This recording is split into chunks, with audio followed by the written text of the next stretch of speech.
Bia đây, không uống rượu đâu. Nó phải muốn chơi đó nữa. Bia đây.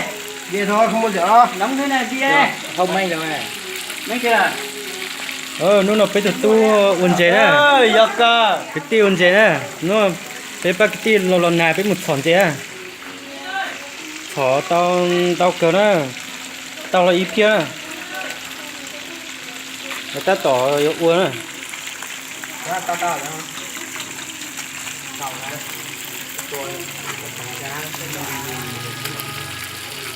Cái chế bắt chỉ chọn đủ ta.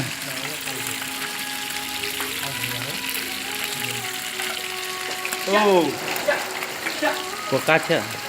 Cho canh.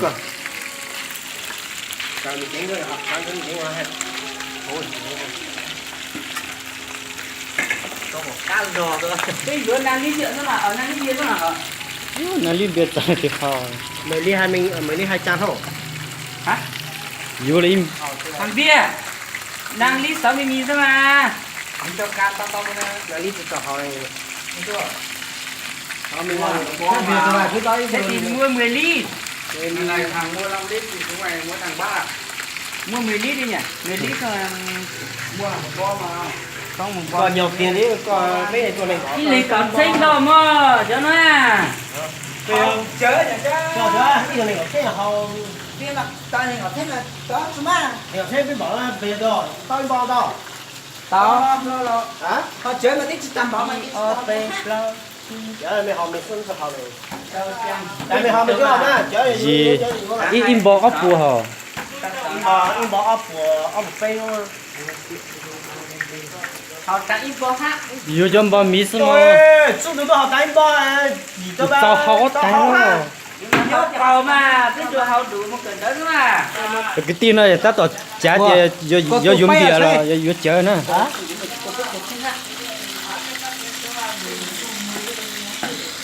Đây hôm bia rồi đi to đi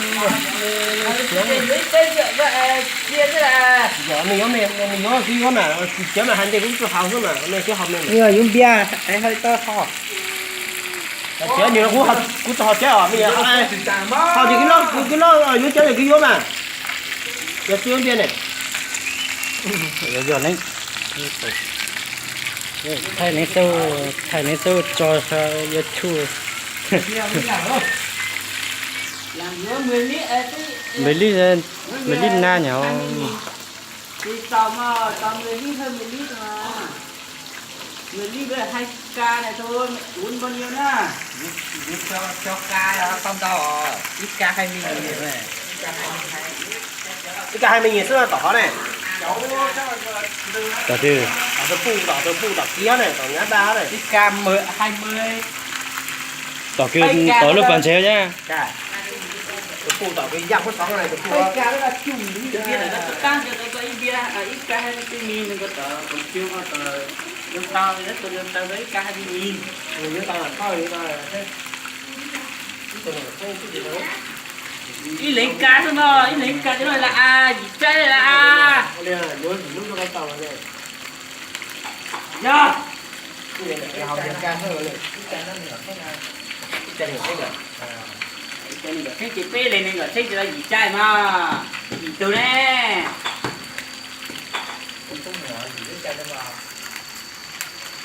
cha chân mua đó mấy đứa xóa hút tao gì lúc chào lúc chào tao làm cái đấy Trong con trang của tao bay lên mà có cái môn đám phô bá. Một cái trả lời cho các hạ trả lời. nó còn muốn luôn mà cũng để nó có pê luôn nữa mà Dạ, xong rồi là giả rồi, thấy thế nào? có số lo thửจะthayซุปlà công. Không có úp là. có số thử nó Có học úp cả có tia rồi mẹ. thử học ui Nó thầy ra rồi. nó chính nó Chết nó này.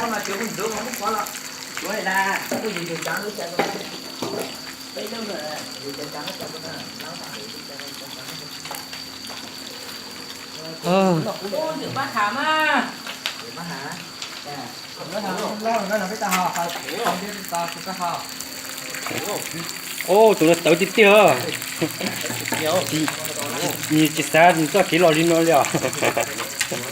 lúc nó trò lúc tua thế tôi sẽ nó muốn phê cho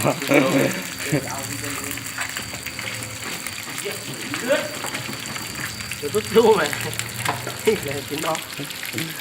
từ tôi cứ số đấy à Chồng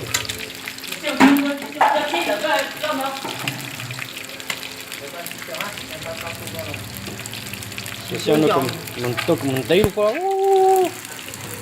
có anh chuyện qua luyện mong ít là sẽ tôi lại để tôi chơi thay sức nữa nè ở dân thay tí rồi cái mặt thay vô này thì nó giữa nhớ đi cho đấy mấy nó mới để nó tốt mà để tao thì mất theo tôi cho mình hỗ trợ nha để chưa chưa của tôi cầu tôi có những thủ chế này những tha học cho đấy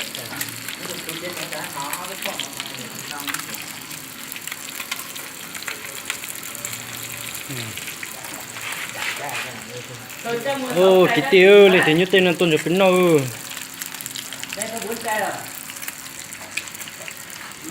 cái tiêu này thì sáng non chè tôi phải thái rồi thấy muốn chơi cơ muốn chè cờ nếu từ bây xem chè bây cho nên nó một thỏi rồi cái tiêu này thì tôi sáng tôi sai gì tôn được từ cái tim lọt tê nhá lọt tê hai tê mới là cô bữa rồi tua hỏi từ từ tôi sáng tua cá nào cái tê chỉ nhân là chè Từ ơn. Ít ra thì luôn. chè tua chỉ của ấy cho nên một bê một thỏi này nhiều ha ai ta biết học biết là mua cuốn rồi